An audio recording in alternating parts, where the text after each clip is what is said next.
আসসালামু আলাইকুম প্রিয় দর্শক, অন্য মঞ্চের আলাপচারিতায় আপনাদের সকলকে আমন্ত্রণ জানাচ্ছি। যুক্তরাষ্ট্রের সুপ্রিম কোর্ট গত 20শে ফেব্রুয়ারি প্রেসিডেন্ট ট্রাম্পের ব্যাপক পাল্টা শুল্ক, যেটাকে বলে রেসিপ্রোকাল ট্যারিফ, সেটাকে অবৈধ ঘোষণা করেছে, যা ট্রাম্পের অর্থনৈতিক নীতির উপর একটি বড়সড় ধাক্কা।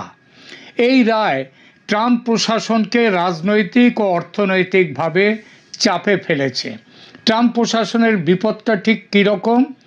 এটা তার শুধু অর্থনৈতিক নয়, রাজনৈতিক পরাজয়। যুক্তরাষ্ট্রের সুপ্রিম কোর্টে এবং বেশ কিছু নিম্ন আদালতে বিচারপতিদের নিয়োগ দেন রাষ্ট্রপতি ও সেই সব রাজ্যের গভর্নররা। এটা অনেক সময় রাজনৈতিক নিয়োগ। যুক্তরাষ্ট্রের সুপ্রিম কোর্টে মোট 9 জন বিচারপতি রয়েছেন। রিপাবলিকানদের নিযুক্ত বিচারপতির সংখ্যা হলো 6, যাদের মধ্যে ট্রাম্পের নিজের আগেরবার এবং এবারে নিযুক্ত রিপাবলিকান বিচারপতি হচ্ছেন 3 জন। 3 জন এবং এর 6 জনের মধ্যে ট্রাম্প 3 জন এবং আর এক রিপাবলিকান রাষ্ট্রপতি জর্জ ডব্লিউ বুশের নিযুক্ত করা, তারা হচ্ছেন 3 জন। তার মানে মোট হলো 6 জন। আর বিরোধী ডেমোক্র্যাটদের নিযুক্ত বিচারপতি হলেন 3 জন। সুতরাং ভোটে হারের কথা ছিল না ট্রাম্পের, তবু তিনি হারলেন। কত ভোটে? 3-6 ভোটে। ট্রাম্প পেয়েছেন 3 ভোট ট্রাম্পের পক্ষে, আর 6 ভোট গেছে ট্রাম্পের বিপক্ষে। অর্থাৎ তার দলের মনোনীত বিচারপতিদের মধ্যে থেকে নিযুক্ত 3 জন বিচারপতি তার বিরুদ্ধে ভোট দিয়েছেন। এটি ট্রাম্পের জন্য অপ্রত্যাশিত পরাজয়, কারণ তার নিযুক্ত বিচারকরাই তার শুল্ক নীতি খারিজ করে দিয়েছেন। আর শুল্ক নীতি এভাবে খারিজ করার ফলে ট্রাম্পের পরাজয় হয়েছে। ট্রাম্পের প্রশাসনের আর্থিক অবস্থা খারাপ হয়েছে, কিন্তু পৃথিবীর বিভিন্ন দেশ, তারা কিন্তু এর ফলে তাদের ভালো হয়েছে। আর এই বিভিন্ন দেশ যারা ভালো হয়েছে তাদের মধ্যে রয়েছে বাংলাদেশ। সব থেকে ভালো যে দেশগুলো রয়েছে তাদের মধ্যে একটা আছে বাংলাদেশ। কেন বাংলাদেশের কিভাবে ভালো হলো সেটা পরে আসছি।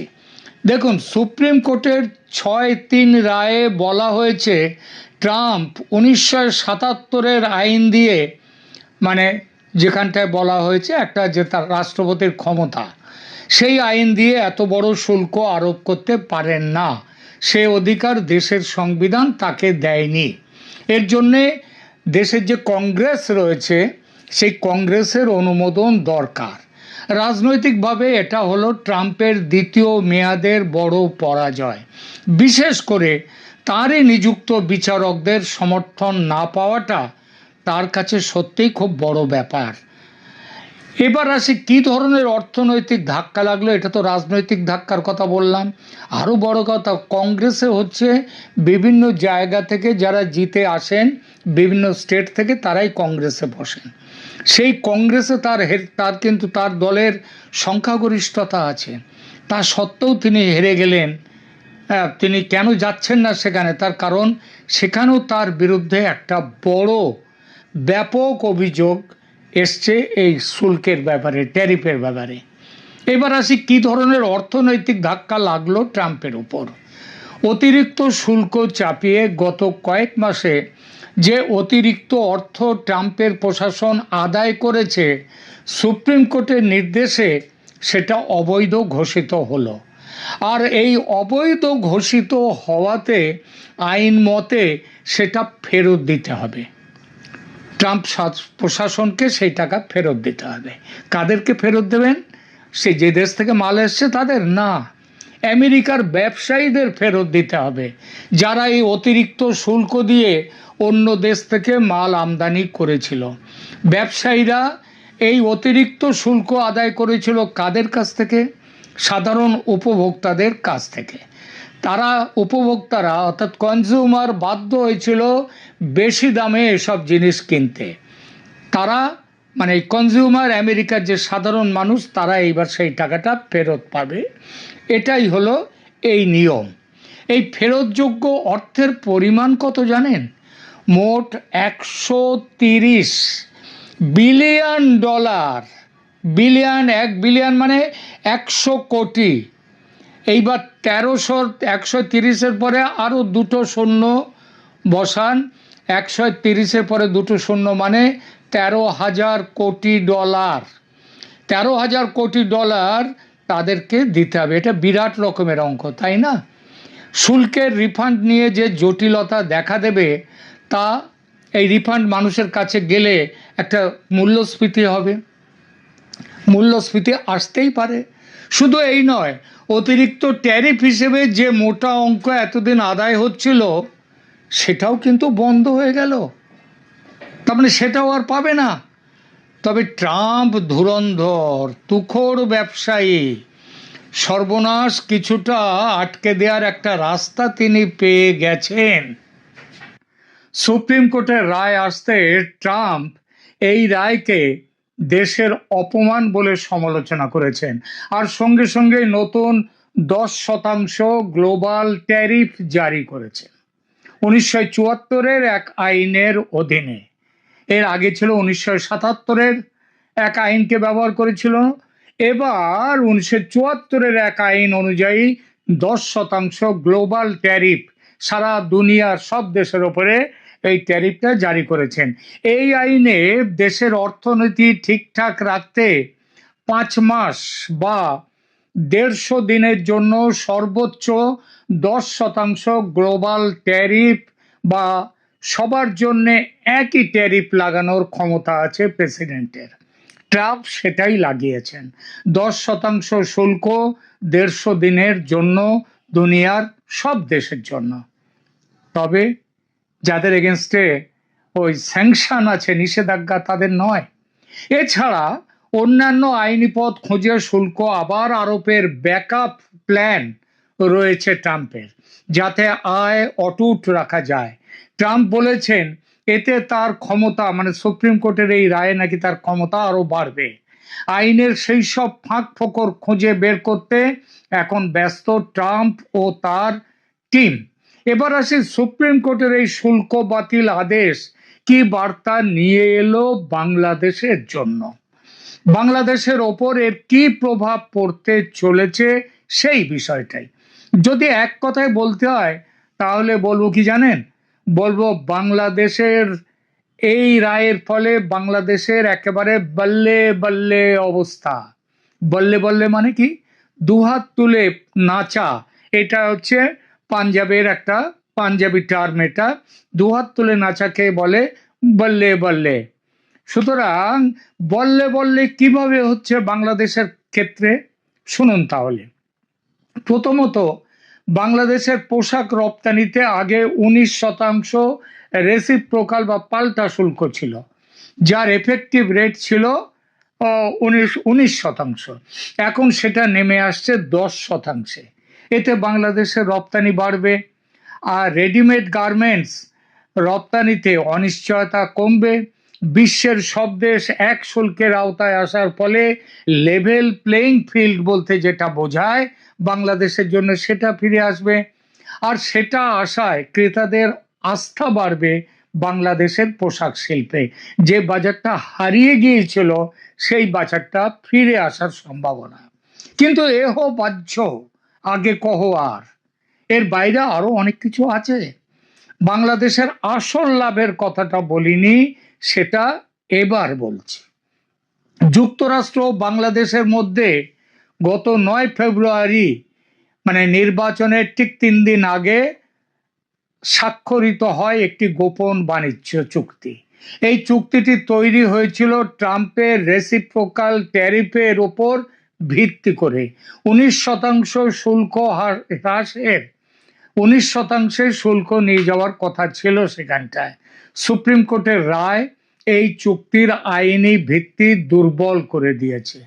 চুক্তিতে যুক্তরাষ্ট্র বাংলাদেশি পণ্যের ওপর শুল্ক 20%-এর পরিবর্তে 19% করেছিল, এবং নির্দিষ্ট টেক্সটাইলে, যেমন মার্কিন তুলা ব্যবহার করে মার্কিন দেশ থেকে কটন নিয়ে এসে সেই কটনে যদি পোশাক তৈরি হয়, তাহলে তার উপরে বলেছিল 0% শুল্ক।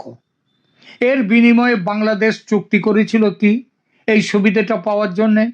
করেছিল বেশি দামে আমেরিকা থেকে গম কিনবে, ভুট্টা কিনবে, সয়াবিন কিনবে, পোশাক শিল্পের জন্য যে তুলো সেগুলো কিনবে, বিফ কিনবে, তারপরে তো বিভিন্ন ডেয়ারি প্রোডাক্টস কিনবে, সমস্ত রকম কৃষি পণ্য কিনবে, এবং সেগুলো কিন্তু স্বেচ্ছায় নয়, বাধ্যতামূলকভাবে কিনতে হবে।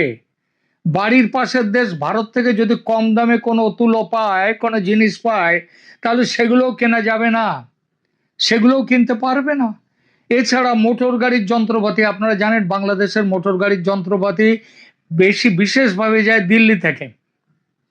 মোটর গাড়ির যন্ত্রপাতি, গাড়ি কেনার জন্য বাংলাদেশের বাজার, এই সবগুলো আমেরিকার উপরে নির্ভর করবে, সেইভাবে চুক্তিটা হয়েছিল।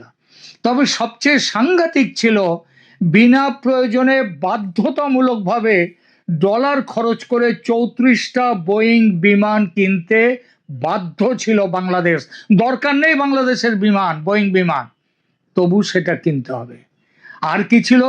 চীন থেকে কিংবা অন্য দেশ থেকে যদি সস্তায় অস্ত্রশস্ত্র কেনা যায়, সেটা কিনতে পারবে না, কারণ তার উপরে নিষেধাজ্ঞা ছিল। সুপ্রিম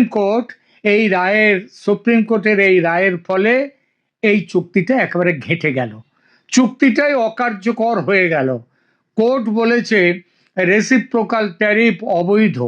আর এই অবৈধ বলায় চুক্তির যেটা ভিত্তি, যেটা ইও 14257, মানে 14,257 যে অর্ডার এবং 14,346, এই দুটো চুক্তির ভিত্তিটা নষ্ট হয়ে গেল, এবং এই চুক্তি এখন বাংলাদেশের জন্য আর বাধ্যতামূলক নয়।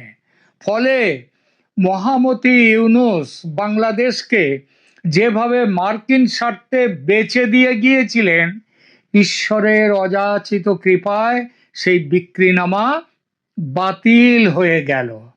বাংলাদেশের বাণিজ্য সচিব মাহবুবুর রহমান বলেছেন, গোপন বাণিজ্য চুক্তি আর বাইন্ডিং নয়, এবং বাংলাদেশের শর্ত মানতেও আর বাধ্য নয়। বিশেষজ্ঞরা বলছেন এটি বাংলাদেশের পক্ষে কি হলো জানেন? মেঘ না চাইতেই জল। কারণ চীনা আমদানির ওপর নিষেধাজ্ঞার শর্ত এড়ানো যাবে, ভারতের তুলো, গম, পার্টস, মোটর পার্টস নিজের পছন্দ মতো কিনতে পারবে, 37,000 কোটি টাকা দিয়ে আমেরিকা থেকে 34টা বোয়িং বিমান কেনার দরকার নেই, কিনতে হবে না।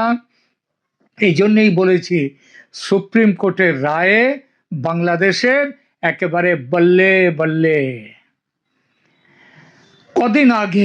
কদিন আগে বাংলাদেশকে এই অবস্থায় যিনি নিয়ে গিয়ে ফেলেছেন, সেই মহামতি ইউনূস বিদায় নিয়েছেন। এবার বিদায় নিল ইউনূসের দেশ বিক্রির যে গোপন চুক্তি, সেটা। একটা কথা আছে না, আল্লাহ যখন দেয় ছপ্পর ফাটিয়ে দেয়। বাংলাদেশে এখন বোধহয় আল্লাহ ছপ্পর ফাটিয়ে দেওয়ার সময় সেই আশীর্বাদ দিয়েছেন বাংলাদেশকে। এক তো ইউনূস শাসন বিদায় হলো, এলো তারেক রহমানের শাসন, আর তারপরে যে চুক্তিতে বাংলাদেশ বিক্রি হয়ে গিয়েছিল আমেরিকার কাছে, সেই চুক্তিটা সুপ্রিম কোর্টের রায়ে বাতিল হয়ে গেল। বললে বললে নয়। আপনাদের কি অভিমত সেগুলো জানাবেন কমেন্ট করে, আর এই চ্যানেলকে সাবস্ক্রাইব করবেন। শান্তিতে নোবেলজয়ী ডক্টর মোহাম্মদ ইউনূস, যিনি একসময় বিশ্বমঞ্চে দাঁড়িয়ে বলেছিলেন দারিদ্র্যকে জাদুঘরে পাঠাতে হবে, তিনি যখন বাংলাদেশের অন্তর্বর্তী সরকারের প্রধান উপদেষ্টার দায়িত্ব নিলেন, তখন অনেকেই ভেবেছিলেন ইতিহাস হয়তো নতুন বাঁক নিতে যাচ্ছে। মাইক্রো ক্রেডিটের জনক, সামাজিক ব্যবসার প্রবক্তা, ৩-0 অর্থাৎ শূন্য দারিদ্র্য, শূন্য বেকারত্ব, শূন্য কার্বন নিঃসরণ, এই দর্শনের বিশ্বব্যাপী প্রচারক এই মানুষটি রাষ্ট্র ক্ষমতার কেন্দ্রে। প্রত্যাশা ছিল আকাশ ছোঁয়া, কিন্তু 18 মাস পর প্রশ্ন ততটাই বড়। প্রশ্নটা এখন খুব সোজা, আবার খুব কঠিনও। তিনি কি ব্যর্থ, নাকি পরিস্থিতি ছিল অজেয়? 24 সালের 8 আগস্ট আওয়ামী লীগ সরকারের পতনের পর এক অস্থির রাজনৈতিক পরিবেশে দায়িত্ব নেন ডক্টর মোহাম্মদ ইউনূস। বৈষম্য বিরোধী ছাত্র আন্দোলন উদ্ভূত গণ অভ্যুত্থানের পর দেশ যখন কাঠামোগত সংস্কারের দাবিতে উত্তাল, রাজনৈতিক সমর্থন, আন্তর্জাতিক গ্রহণযোগ্যতা, নৈতিক উচ্চভূমি সব মিলিয়ে সুযোগ ছিল বিরল। তিনি নিজের পছন্দ মতো উপদেষ্টা পরিষদ গঠন করেন, বিশেষ সহকারী নিয়োগ দেন, সংস্কার কমিশন বসান। প্রশ্ন হলো, এই সুযোগের কতটা কাজে লাগানো গেল? সমালোচকরা বলছেন, প্রত্যাশা আর বাস্তবতার ব্যবধানটা বড় হয়ে উঠেছে। আন্তর্জাতিক সংস্থার হিসাব উদ্ধৃত করে বলা হচ্ছে, তার আমলে প্রায় 30 লাখ নতুন মানুষ দরিদ্র হয়েছেন। ব্যক্তি খাতের বিনিয়োগ জিডিপির 24% থেকে কমে 22.48% নেমেছে। 4 দশকের মধ্যে নজিরবিহীন পতন। সরকারি বিনিয়োগের প্রধান সূচক এডিপি বাস্তবায়ন 10 বছরের মধ্যে সর্বনিম্ন। ব্যাংক খাতে খেলাপি ঋণের হার 35%-এর বেশি, যা আন্তর্জাতিক তুলনায় উদ্বেগজনক। সরকারি ঋণ দাঁড়িয়েছে 23 লাখ কোটির ঘরে। মূল্যস্ফীতি 8.5%, আর মজুরি বৃদ্ধি তার নিচে, অর্থাৎ প্রকৃত আয় কমছে। এসব তথ্য একত্র করলে অর্থনীতির ছবিটা অস্বস্তিকর। কিন্তু গল্পের আরেক পিঠও আছে। বিদায়ী ভাষণে ডক্টর ইউনূস বলেন, রিজার্ভ বেড়ে $34 বিলিয়ন দাঁড়িয়েছে, প্রবাসী আয় বেড়েছে, খাদ্য মূল্যস্ফীতি কমেছে, আন্তর্জাতিক আর্থিক প্রতিষ্ঠানগুলোর সঙ্গে সম্পর্ক পুনর্গঠিত হয়েছে। তিনি দাবি করেন, অস্থিরতার ভেতর থেকেও স্থিতিশীলতার পথে দেশকে ফেরানো গেছে। সমর্থকরা যুক্তি দেন, তিনি দায়িত্ব নিয়েছিলেন এক ভাঙা অর্থনীতি নিয়ে। ব্যাংক খাতে দীর্ঘদিনের সঞ্চিত খেলাপি ঋণ, আমদানি নির্ভর প্রবৃদ্ধি, জ্বালানি ঘাটতি, আস্থাহীন বিনিয়োগ পরিবেশ, এসব রাতারাতি বদলানো যায় না। তাহলে দ্বন্দ্বটা কোথায়? অর্থনীতিতে একটি মৌলিক প্রশ্ন আছে, রিজার্ভ কি লক্ষ্য নাকি উপকরণ? সমালোচকেরা বলছেন, আমদানি সংকোচন, শিল্প উৎপাদন চাপে ফেলা, বিদ্যুৎ উৎপাদন কমানো, এসবের মাধ্যমে রিজার্ভ বাড়ানো হলে তা টেকসই হয় না। উৎপাদন সক্ষমতা, কর্মসংস্থান, খাদ্য ও জ্বালানি নিরাপত্তা, এসব সূচক শক্ত না হলে রিজার্ভের সাফল্য কাগুজে হয়ে যায়। অন্যদিকে সমর্থকেরা বলছেন, মুদ্রা স্থিতিশীল করা, বৈদেশিক দায় সামলানো, আস্থার সংকট কমানো, এসবের জন্য রিজার্ভ শক্ত করা জরুরি ছিল। নীতি নির্ধারণী সুদের হার বাড়ানো হয়েছিল মূল্যস্ফীতি ঠেকাতে। ফল, ঋণের সুদ বেড়েছে, বেসরকারি খাতের ঋণ প্রবাহ কমেছে, ব্যবসায়িক কার্যক্রমে চাপ তৈরি হয়েছে। প্রশ্ন হলো, এটি কি অনিবার্য short term pain for long term gain, নাকি নীতির ভারসাম্যহীনতা? আরেকটি বিতর্কের জায়গা, স্বার্থ সংঘাতের অভিযোগ। ডক্টর ইউনূসের প্রতিষ্ঠিত গ্রামীণ ব্যাংকের কর মওকুফ, শেয়ারের সরকারি অংশ 25% থেকে 10%-এ নামানো, গ্রামীণ গ্রুপের কিছু প্রতিষ্ঠানের দ্রুত অনুমোদন, এসব নিয়ে প্রশ্ন উঠেছে। যদিও সমর্থকরা বলছেন, এসব সিদ্ধান্ত ছিল কাঠামোগত সংস্কারের অংশ। সমালোচকরা বলছেন, স্বচ্ছতার ঘাটতি রয়ে গেছে। রাজনৈতিক ও প্রশাসনিক সংস্কার নিয়েও হতাশা আছে। 11টি সংস্কার কমিশনের সুপারিশ, হাজার হাজার পৃষ্ঠা, কিন্তু কার্যকর বাস্তবতা বা বাস্তবায়ন কতটা? দুর্নীতির অভিযোগে কিছু কর্মকর্তা সাসপেন্ড হয়েছেন, তদন্ত চলছে, তবু জনমনের সন্দেহ কাটেনি। গণমাধ্যমের সঙ্গে সরাসরি সংবাদ সম্মেলন না করা, আইনশৃঙ্খলা পরিস্থিতির অবনতি, মব ভায়োলেন্স, এসব ঘটনাও তার সরকারের ভাবমূর্তিকে চাপে ফেলেছে। এখানে একটি বড় বাস্তবতা স্বীকার করা জরুরি। অন্তর্বর্তী সরকার মানেই সীমিত ম্যান্ডেট, সীমিত সময়, সীমিত রাজনৈতিক পুঁজি। কাঠামোগত সংস্কার সময় সাপেক্ষ, ফল দৃশ্যমান হতে আরও সময় লাগে। কিন্তু জনতার প্রত্যাশা ছিল তাৎক্ষণিক পরিবর্তনের। ডক্টর ইউনূস বিশ্বখ্যাত অর্থনীতিবিদ, তাই তার ক্ষেত্রে মানদণ্ডও ছিল কঠোরতর। তাহলে কি বলা যায় তিনি চেষ্টা করেছেন কিন্তু পারেননি? নাকি বলা উচিত, তিনি যে লক্ষ্য নিয়েছিলেন তা অর্জনের জন্য প্রয়োজনীয় রাজনৈতিক ও প্রশাসনিক বল প্রয়োগ করেননি? হয়তো দুটোই আংশিক সত্য। তিনি আন্তর্জাতিক আস্থা ফিরিয়েছেন, রিজার্ভ বাড়িয়েছেন, কিছু আর্থিক শৃঙ্খলা আনার উদ্যোগ নিয়েছেন। একই সঙ্গে বিনিয়োগ, কর্মসংস্থান, আয় বৃদ্ধি, এসব ক্ষেত্রে প্রত্যাশিত অগ্রগতি হয়নি, বরং কিছু সূচক খারাপ হয়েছে। সবচেয়ে বড় প্রশ্ন, ৩-০ দর্শনের প্রবক্তা যখন নিজ দেশে দায়িত্বে ছিলেন, তখন কেন দারিদ্র্য ও বেকারত্ব কমল না? এর উত্তর খুঁজতে গেলে দেখতে হবে মাইক্রো লেভেলের সামাজিক ব্যবসার সাফল্যকে ম্যাক্রো অর্থনীতির জটিলতায় রূপান্তর করা কতটা কঠিন।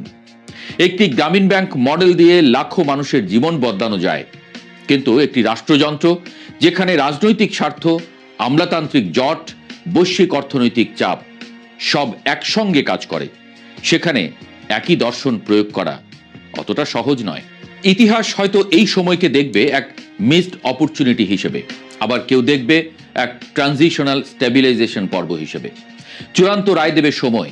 তবে একটি বিষয় স্পষ্ট, ডক্টর ইউনূসের ব্যক্তিগত নৈতিক আভা ও আন্তর্জাতিক খ্যাতি প্রত্যাশার মাত্রা এত উঁচুতে তুলেছিল যে বাস্তব ফলাফল সেই উচ্চতা ছুঁতে পারেনি। শেষ প্রশ্নটি তাই থেকেই যায়, তিনি যখন আবার বিশ্বমঞ্চে দাঁড়িয়ে দারিদ্র্যকে জাদুঘরে পাঠানোর আহ্বান জানাবেন, তখন সমালোচকেরা কি বলবেন?